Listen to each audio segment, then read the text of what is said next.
Well, these are the latest inputs, breaking inputs we're tracking from the international grounds itself. Now, Trump is giving a statement on Jeddah talks, and he says, and I quote, "I'll talk to Vladimir Putin, yeah. Hopefully, he'll also agree to the ceasefire. And I really think that would be 75% of the way.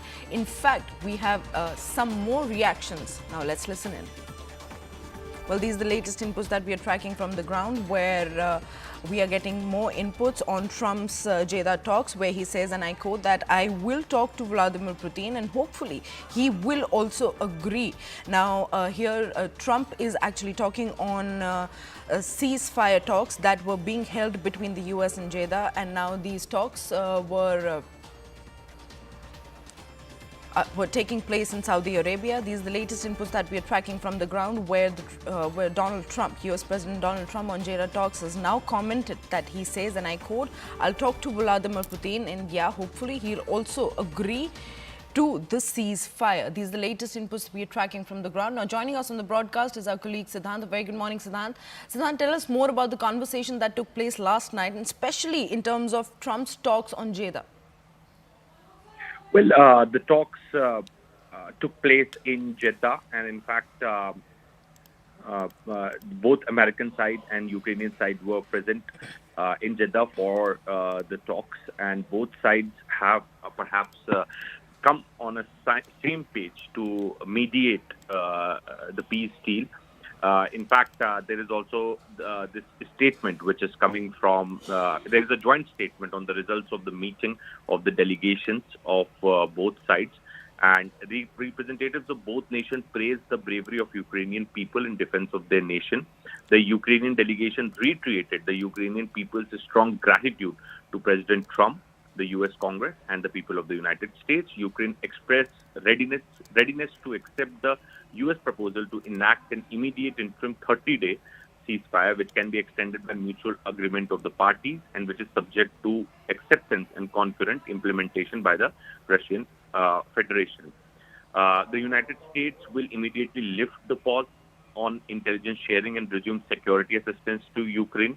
The delegation also discussed the importance of humanitarian relief efforts as part of the peace process.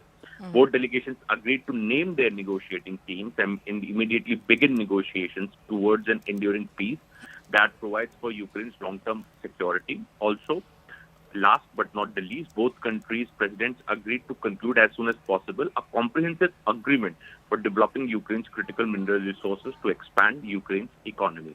This was the first meeting between both sides after President Zelensky wrote a letter to President Trump apologizing for his conduct at the Oval Office. In fact, the same was confirmed by President Trump during his speech at the United States Congress. And now both sides have again resumed talks, and the first such session took place in Riyadh. Right, this is a minor breakthrough in Saudi talks. Siddhant, I had requested you to stay with us on the broadcast. First, let's take a look on what the US President Donald Trump had to say. Ukraine, ceasefire. Ukraine, ceasefire. Just agreed to a little while ago. Now we have to go to Russia and hopefully President Putin will agree to that also, and we can get this show on the road. We can get this horrible war where 2,000-3,000 soldiers a week, every week, 2,000, 3,000, 4,000 sometimes. I get the reports, and they're not American soldiers. They're Ukrainian and they're Russian. But people are being killed outside of that. People are being killed in the cities as things explode throughout the cities. And we want to get that war over with. So I think it's a very big, I think it's a big difference between the last visit you saw at the Oval Office and this. So that's a total ceasefire. Ukraine has agreed to it, and hopefully Russia will agree to it. І сьогодні в розмові була пропозиція саме американської сторони зробити перший крок одразу далі. І на 30 днів спробувати встановити повне припинення вогню. Не тільки щодо ракет, дронів і бомб, не тільки у Чорному морі, а також по всій лінії фронту. Україна сприймає цю пропозицію. Ми вважаємо це позитивним.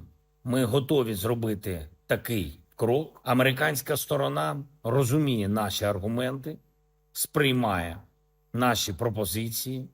І я хочу подякувати президенту Трампу за конструктивність у розмови наших команд.